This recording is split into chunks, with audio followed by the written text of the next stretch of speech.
I mean, the learning didn't stop, did it? You are now doing a master's. What is that in and what inspired this? So it's in innovation, management and entrepreneurship. And obviously routine is very important. And obviously I knew I'd done a long time. And most of that time I've been studying because it takes 7 years to complete a degree in prison where it only takes 3 years outside. And I had to do an access course to show that I could do the... So why does it take 7 years? Just how they do it? Because you do it, you're doing it part-time basically. So it's double the time you would do on the outside. Plus it's distance, isn't it? Yeah, yes. Plus it's distance learning, stuff's going by post and that kind of stuff. So so that 7 years brought me right up to my release. Okay. So I completed my business degree in 2023, June was my last, and handed in my last assignment. So then once I'm released at the end of 2023, I got released on a Friday and started my master's on a Monday to make sure I'm maintaining that routine and doing something that I know that I'm used to. I know how to do it. I got to be there every day. And it's like something that I can just lean on to have some kind of comfortability. Yeah. How did you learn that was important, that was needed the for you? books, 250, not even one fiction. Not even one fiction book. If I wanted to watch fiction, I'd just turn on the TV. Otherwise, I'm reading stuff that really happened, that are really usable information. Do you get what I'm trying to say? I read all the books about World War II. Then I had the OMU, couple weeks, he loved World War II. So then from that, do you get what I'm trying to say? So everything that I was reading is usable. That's dope. How do you program yourself to be like that? I think I already had this type of personality and I just used it on the roads. Do you get what I'm trying to say? So when I was on the roads, I didn't really even spend, because I didn't really go clubbing. I didn't really go on holidays. I was just doing the job. Do you get what I'm trying to say? So I feel like I had that and when I was on football, I was just on football. That's it. No, you couldn't even talk to me about nothing else. So I think I'm just one track minded like that. And I think that when I make up my mind to do something and I tell people, I want to make sure that I've actually completed it. Do you get it? So when I told my mum or my cut, I'm doing a degree, they can't look at me and say, what happened to the degree? Yeah. Never. I can't take that. Do you get it? I have to say, yeah, I've done that.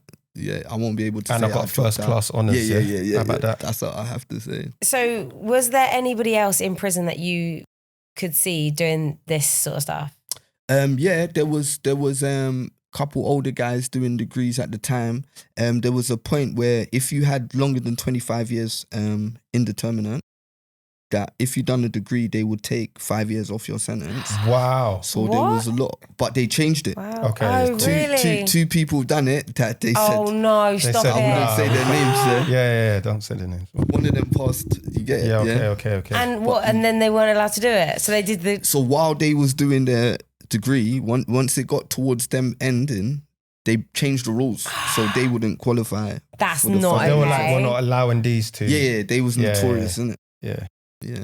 Makes sense. Oh my God. Okay, so how long will it take you to finish this master's? Sorry, what was it in, this master's? Innovation management and entrepreneurship. Cold. And I'm going to be finishing that October this year. What does that allow you to do?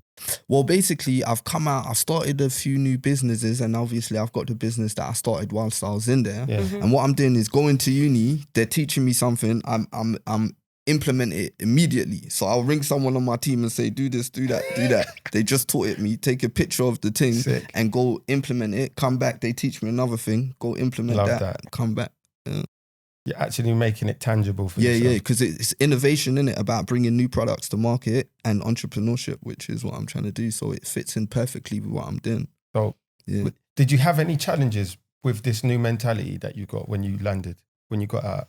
When I got out? Yeah. Challenges, people think you're just pretending, innit? Do you get what I'm trying to say? So you be talking to them and they be talking as if like, raw, you really, you get what I'm saying? You're thinking, raw, okay. That's been a challenge. How'd you overcome that challenge? Just have to keep it moving. Show 'em. Just have to keep it moving, yeah. Another thing is, obviously, in prison, it's very, very dangerous to talk stuff that are not true. Talk nonsense. It's dangerous, and it's life or death. And when you get released, it's not like that. Do you get what I'm saying? Anyone can say anything. So I feel like that was difficult. I had a lady, her job was to call me every Monday. Okay. Yeah? So she called me on the first Monday, and then 3 months later, her boss must have called me or something and said, how's it going? I'm saying, oh, I've only spoke to her once. The boss is telling me she's logged it in that she spoke to you every Monday for 3 months. Wow. I'm saying, I don't know about that. I ain't even got no missed calls. I spoke to her on that one time and then think, so that's the Monday. She rang me on a Tuesday. So it's 3 months later. She's telling me, yes, sorry, I haven't called you. It's been bank holiday. So I'm saying to her, I'm a human. I know I just come out of prison, but I'm a human. I got a brain. I think, why are you saying to me it's been bank holiday for a Monday why would you even say that? Do you get it? And then if you're meant to be helping me, you're not trying to help me then. If that's the lie you're going to come with immediately on the phone. It's nonsense. And the thing that she said she was going to do on the first Monday. She ain't done it. I said, bro, because I felt so like, why are you saying to me it's been bank holiday? Like, where do you think I live? Yeah. What kind of brain cells do you think I'm working with? Do you get it? So that kind of stuff where anyone can say anything, and then if you pull them up, you're the bad guy. Yeah. Do you get what I'm trying to say? So if two people are saying, for example, they're going to do a marathon, they've bought everything for the marathon, and then they try to include you in the conversation, and you say you can't do a marathon, you haven't done no training, you bought all I'm the bad guy. Do you get what I'm trying to say? But in prison, that's just normal. You just have to call them out and stay away from them. Yeah. But on the outside, you know what I'm saying? Yeah. I spoke to my uncle. Yeah. So my uncle used to try to teach me about business when I was young, I used to brush it off. So now I've changed my mentality and that. I'm telling my dad, make sure you tell Unc what I'm doing. Boom. Spoke to him. He's paging me, innit? So I'm saying, I go uni every day. He's like, is it? So he's shocked about everything I'm telling him. So I tell Pops, did you? Uncle didn't know nothing. She said, I don't tell people's business. So I'm like, but when I was in prison, I used to say, you used to tell me, he said, go on, keep doing your thing. He said, yeah, I told him. But this is 2 sentences. He went for, I've never told no one none of your business till, I told him everything. And I'm saying, bro, you can't do that. You can't just say the opposite in... It's an oxymoron. It's an oxymoron. Out here, that's just normal. In prison, you can't do that. Yeah, you get pulled up in it real fast. You get pulled up real quick and you end up in peak situations. It's life or death just to say the wrong thing. So then has that stuck with you out here then? Yeah. And it's like, and I'm the extreme version of that, innit? Do you get what I'm trying to say? Even in prison, I'm an extreme version of my word is bond, innit? Do you get what I'm saying? So for me coming out, it's like hard work. It's mind blowing. Yeah. But, for real. And you've only kind of recently just been released, right? Yeah. How long you been out for? About 10 months, 9 months. From that long to 10 months. Yeah, is there anything else that you're struggling with, like from being in for so long? Or challenging. How I explain it is like, obviously this was a hard realization to come to, but I understand it now.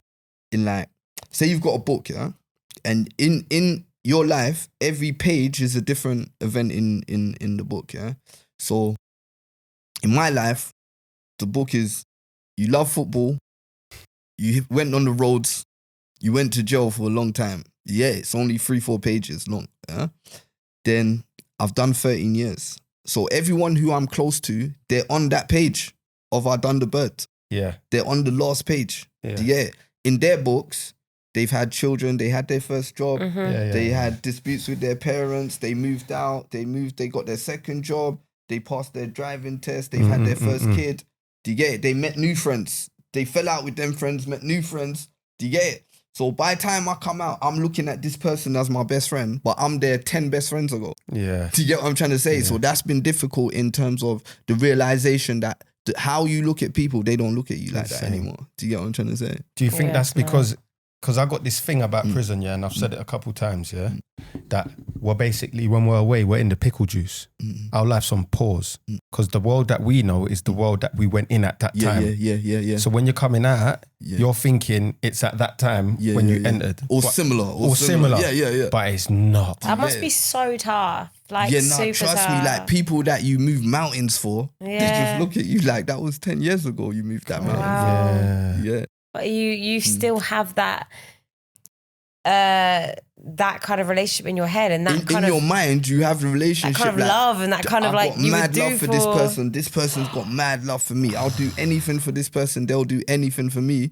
Some of them I ain't even seen them since I've been out. I ain't even seen them because they're off doing their life, and me getting released is not a blip in their life. Do you get it? How do you deal with that? Just have to accept it. I only realized it recently. Do you get what I'm trying to say? So it's you just have to accept it. And you're out here doing a lot of stuff already, right? Yeah. So what does a day look like for you? Yeah. So I imagined my day whilst I was locked up. Do you get it? How I wanted it to be, and it's exactly like that. So I'm getting up at 6 a.m, go to the gym, but I don't like gym. I'm just doing it for my routine. Yeah. Then I'll go back, check my emails. Then I'll have a few meetings. I hate it now myself. I hate it myself. I don't. Some people go there and have fun. I love it. Yeah. I don't get it. I don't want person to say that. Okay, so you go gym, you come back, and we don't like it. Yeah, and don't like it. It's just a chore. Yeah. Then check the emails. I hate emails too, but I gotta do it. Wait, can we just hear his day? Sorry. Yeah. Then I'll go to a few meetings, whatever meetings I've got set up for the day. Then I'll get on the laptop, start working on my businesses. And then that's usually the end of my day, but I'll carry on working till 10, 11. Okay, so go on. I was going to say, tell us about the businesses you're involved in. Yes. Okay, so the businesses I'm involved in, what's the first business that I set up when I come out? A bouncy castle business as a complementary business to the nursery business that I have. Birthday parties, events. Birthday parties and that kind of stuff. So I set that one up. I set up Grand Strategy Solutions, which is about building strategic partnerships. So I'm working with third sector organizations, building strategic partnerships to help prison leavers. Is that like consultancy? Yeah. I'm doing the It's Your HQ, which is going to be an app for prison leavers to download as soon as they are released. Sick. I'm working on that with Becoming X. What's going to be on the app? So it's just basically going to be a just say what you can say. Yeah. A roadmap. Yeah. To the right track, basically. Do you get what I'm trying to say? So trying to keep you on the right track.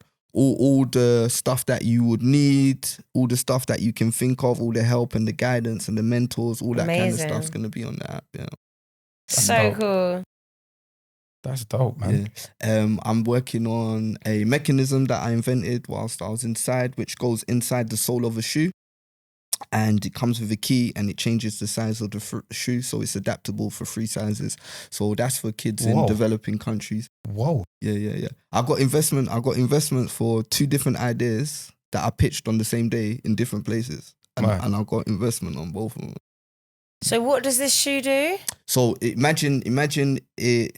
You've got a kid. For kids. And it changes the size. So you start with 1 size and it can go up 2 sizes. So instead of just having 1 size, it's going to be 3 sizes. So you got a shoe that can last for years, potentially. Yeah, but kids are changing their size quickly, every 3-4 months. Yeah. Okay. Do you get what I'm trying to say? So where you would just need a brand new shoe.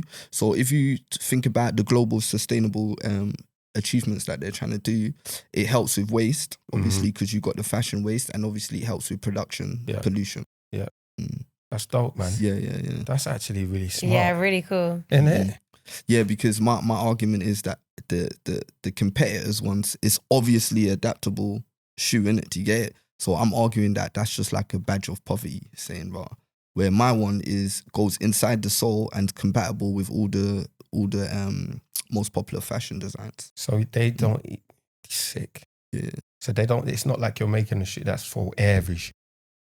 Essentially, it's for every shoe. Yeah, it can go in all the different type of designs where the competitors, you can see this is adjustable. Yeah. Shoe. It's got Velcro or something. Yeah. Where you can see can change sizes. Yeah.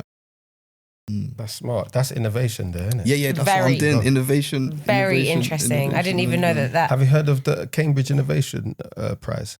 No. That's something you might have to look into. Yeah. We'll talk about that after. Didn't even know those kind of shoes existed. Anyway. Learn something new every day, don't you? Really cool.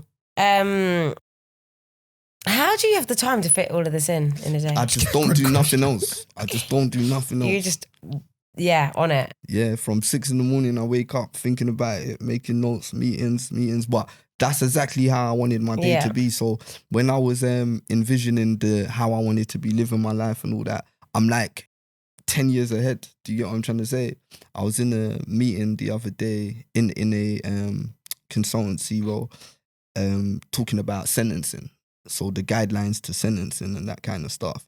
I'm thinking I'm going to be doing this in 10 years, after 10 years of being released. But you're doing it in 10 months. Doing it immediately. Oh, good. Because then think about where you can be in 10 years. Yeah. That's Yeah, sick. gone That's clear. wicked. Don't forget peoples. You know what I'm saying? Yeah. Don't forget peoples, because you're going to go... Like, you clearly like to give back, yeah? Why are you involved in like these kind of initiatives then? Because I feel like it's the only way forward, isn't it? Do you know what I'm saying? It's like, if you're doing positive stuff, then you should be rewarded for the positive stuff. That's how I look at it. And I have to leverage my knowledge and the skills I know. So I have my lived experience where I've been in jail for 16 years because I've done 3 years. Before. Then I've done the 13 years. So I've been in jail for 16 years. So I have to leverage that. Yeah, and the only way I can leverage that, helping people in my position, I've got to leverage the education that I've taken on in terms of my degree, starting businesses and that kind of stuff, as well as my masters. Yeah. Oh, you just said something poignant there that basically you've done over half your life in prison. What is that like for you? Who are you? Like, I feel like, you see how stuff played out? I feel like every second was meant to be honest. Do you get it? Like, the mindset I have now is very productive. And I don't think, and productive in a positive way, all I think about is legacy and building generational wealth. Do you get it? So I would never have that mindset and be that focused hadn't I gone through every single day that I went through to get to this point. So that's how I look at it. What would you say to the young person who had a similar mindset to yours at, 17 or younger? I would say to them that when they say to you can do anything, it's not a cliche, it's not a joke. It's only that your environment has limited what you believe you can achieve. When in reality, at the age of 17, you can do anything. You can literally do anything you can set your mind to. You can go to space. You can be an athlete. You can be a busy Elon Musk, Mark Zuckerberg. You can do anything. It's just about, you have to make your mind up and be that focused. Because there's footage of Serena Williams going with Venus somewhere. And they're saying to her, they really want to talk to Venus, innit? But they're just trying to, she's like, I'm going to be the best in the world. The interviewer is thinking, come to talk to your sister about it being a white-dominated sport. You're there talking about you're going to be the best in the world. Do you get it? Same as Lewis Hamilton. They just made their decision and kept to it. Do you get it? Same as David Beckham. So anything you keep to, just like building a line, me and my friends be building lines and when we're young, and the amount of focus we put into that, if you focused on anything else like that, you'll be gone clear. I remember one time I got released and it was like a Thursday and I'd done all the courses to work on the train track, innit? So I rang the guy on the Thursday. He says to me, call back Monday. So I hang up the phone. I say, I'm on the roads. Yeah, it's only 3 days away. That was the excuse. It's only 3 days away.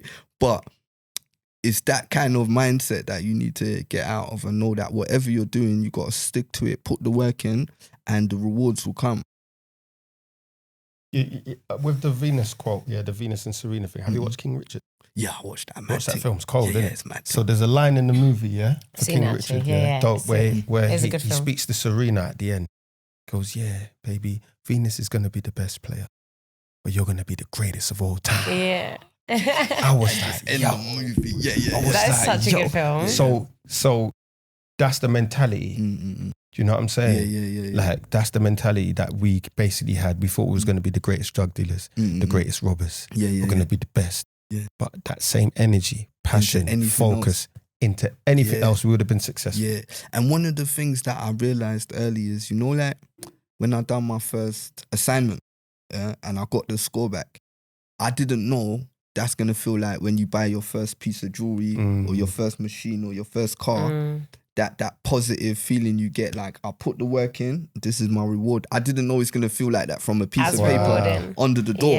Soon as I clocked, okay, it feels the same, even better, because them other things that you're doing, if you're boasting about, you just got a new machine, for example, you can only boast about that to 5% of your phone book. Do you get it? Because you can't be telling a serious love interest that, because she'll brush you.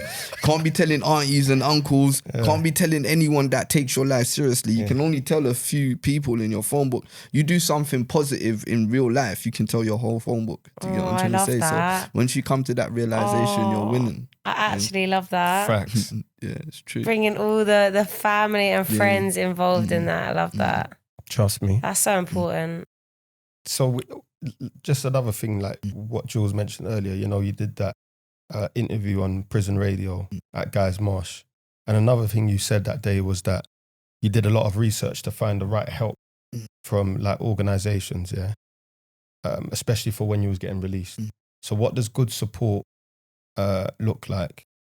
And how do you find it? I went through, so I was doing the motivational events while I was in there. So that came from every biography I was reading about. They was talking about you have to be a good orator. So I didn't know what it meant, but I kept seeing this word. When I looked it up, it means public speaking. So I said, okay, that's a skill that everyone who's made it in terms of reaching to a point that they wanted to get to, that's a skill that they had. So then I thought, okay, let me organize some motivational events in the prison and give speeches out there to practice that.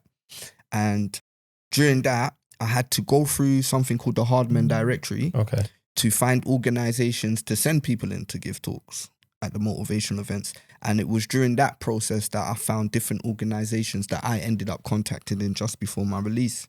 And to answer your question about what does good support look like, it's got to be real, innit?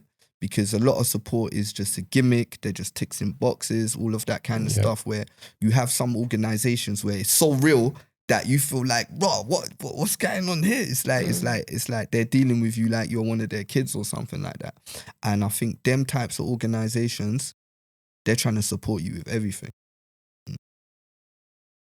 Have you got any in mind that you can shout out?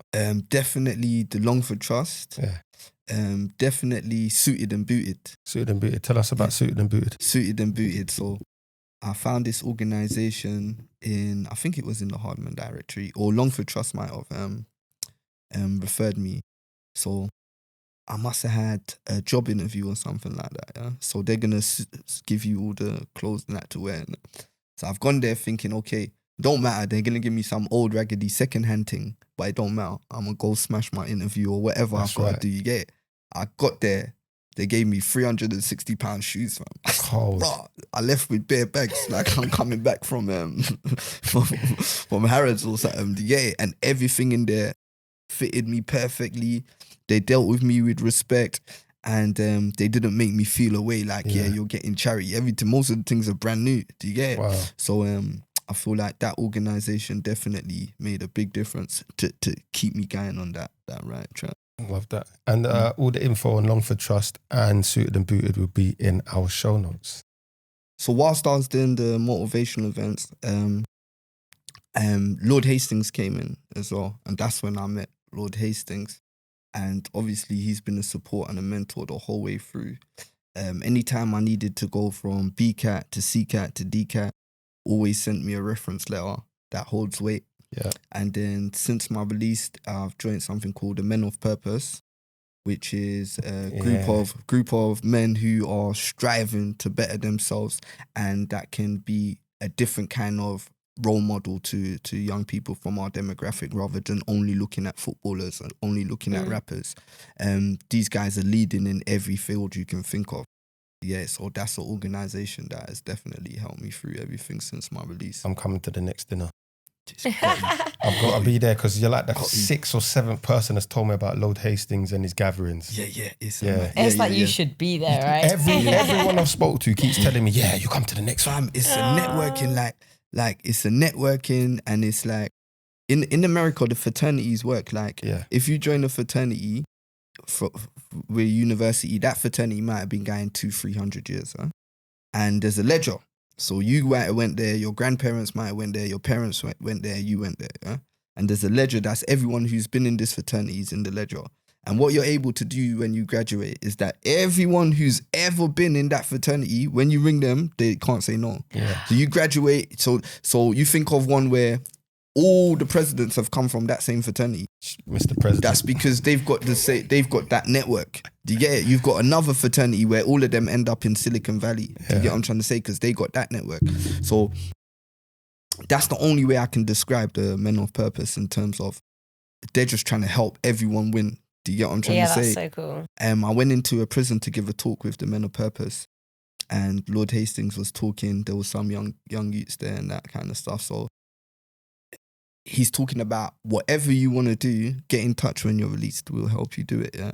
But it seems unbelievable when you're in prison, innit? So some of the young youths called me to the side, innit? They say, my man. what's my man really on? What's really good, innit? So I said to them, this is what just happened, yeah? Imagine you're in jail, yeah? And this is the analogy, by the way. So imagine you're in jail and the biggest drug dealer in Europe come to you, yeah? And said, when you're released, I got you, innit? Whatever you want to take, I got you, yeah? Now, look at the positive side of that, in terms of a person's coming to you and say, anything positive that you want to do, when you're released, I got you. I've really got the network.